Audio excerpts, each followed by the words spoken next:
all you cool cats and fun felines. It's Leah and today we're in New Orleans, Louisiana, about to take a little cemetery tour. And so follow us. Lynn, what are we gonna do? Get into the groove. That's right.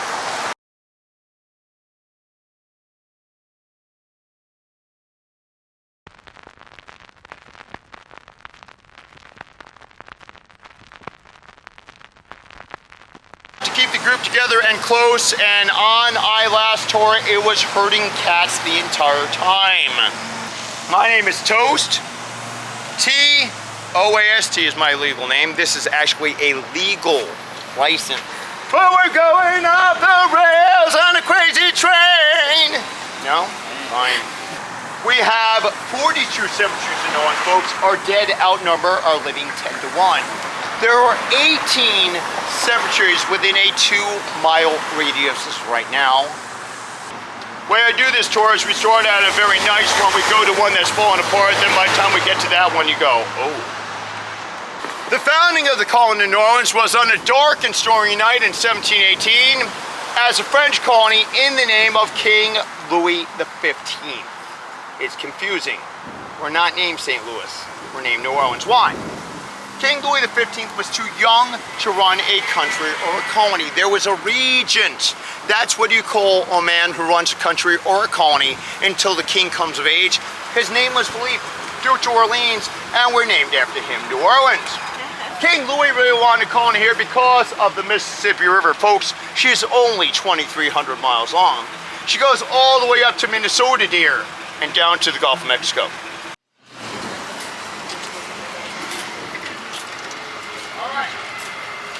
I will grab your shade when I can find it. I will throw your shade when you deserve it. Everybody come over. You know who sits in there? The members of the Archdiocese. They also conduct funeral arrangements in there. So, welcome to St. Patrick's Cemetery number 3, our third Irish Catholic cemetery. They're all established in 1841. That's when they got the land. It was plantation land. Plantation system starts going away, they got a lot of land for cheap. Most people remember that Irish people are coming here to escape the potato famine. German people are coming because they are starving as well. Even an anchor in a Catholic cemetery? Well, the anchor is a way of disguising your Catholicism. Keep in mind our country was founded by white Anglo-Saxon Protestants. Catholics are known as papists and idolatrous. Nobody trusted them. In our country, when Kennedy was president, nobody trusted him. He said he's calling the shots, you were the Pope. Joe Biden is Catholic. Did anybody realize that? Most people don't. Trees, flowers, and plants are a sign of the resurrection. That's why they're planted in our cemeteries. We also have pretty smelling flowers. Why might that be? Can it possibly be there's things that smell bad in our cemeteries and you need to mask those smells? Those are sweet olive trees. Those are white jasmine over there, which were blooming up until recently. Try to have something sweet smelling all the time, at least when it's hot. When it's cold, we don't have to worry about the smell that much. That book is for the Book of Life, for the Bible. There's a lot of commentaries on the fact that the show is over. The curtains are now closed. The perpetual care plaque down there might say annual care maintenance care. It all means the same thing. When they build the tomb, they give you a choice between 5 and 15% of the cost of the tomb can be put in an interest-bearing trust. As that interest compounds, what it's supposed to do is pay for spraying herbicide on the tomb, whitewash the tomb. It very rarely keeps up with the cost of repairs. You're in a Catholic cemetery right now. In a Catholic cemetery in New Orleans, if your tomb is under disrepair and somebody wants it, they will contact everybody in that family for 40 to 50 years. Then if nobody responds, they will contact a non-profit like Save Our Cemeteries or the Loy and the Ivy. They do restore tombs. Mardi Gras. It's called Fat Tuesday because you eat a fattened calf on that Tuesday.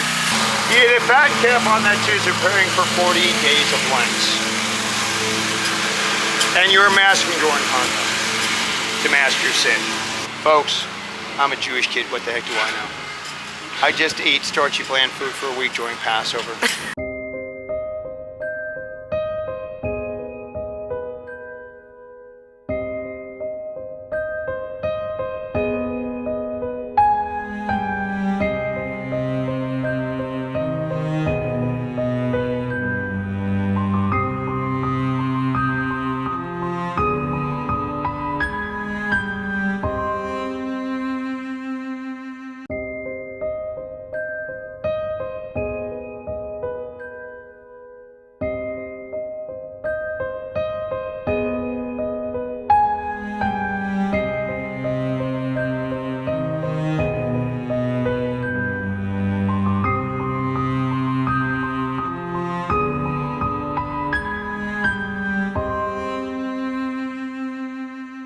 Behind 3 layers of bricks, concrete, and granite, creating what we call an oven tomb.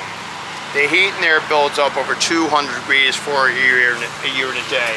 We're not cremating our bodies, folks. We are slow baking them. After a year and a day, the section will open up that tomb, make sure those remains will fit into a bag of bones.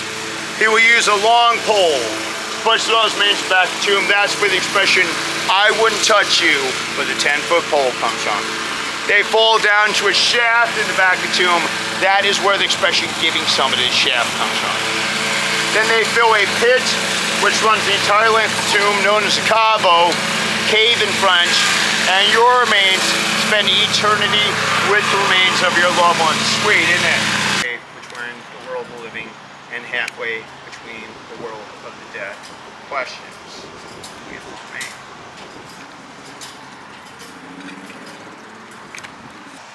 This is how I can tell you only 27% of our burial is above ground. This is called a coping grave. The coping is a hollow frame you put down in the ground, you put the coffin there, and you cover it with earth. That is ashes to ashes, dust to dust. That is not. That crosses over your coffin, you are obviously a vampire or a zombie.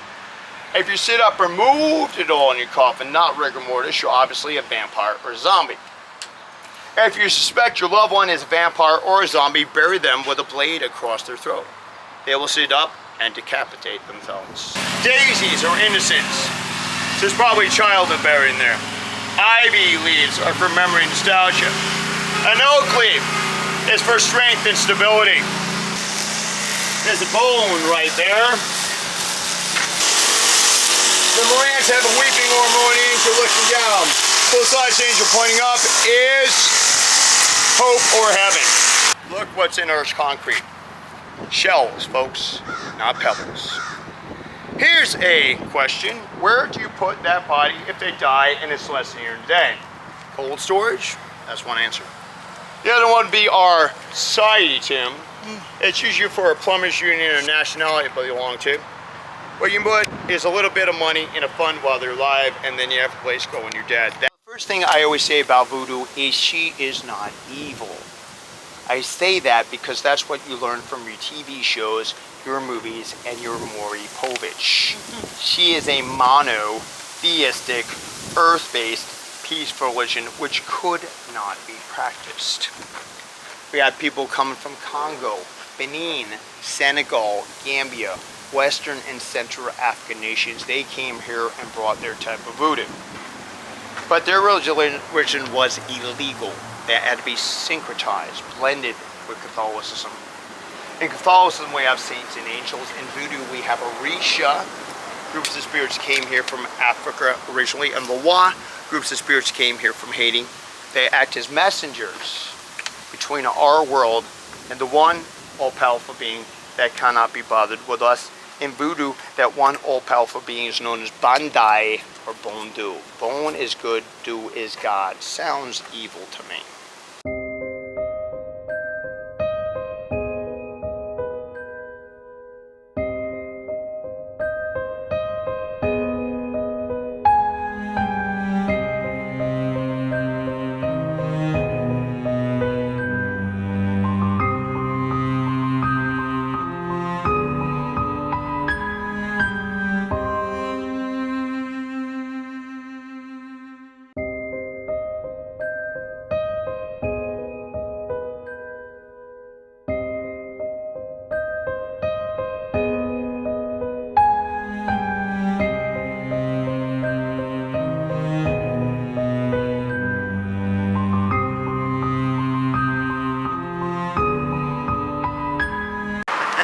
were the best, and we also had a wonderful punk rock conversation beforehand and completely nerded out.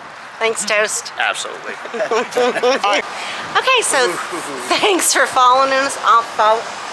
Thanks for following us on this little haunted history tour of Lynn. What do you think our viewers should do?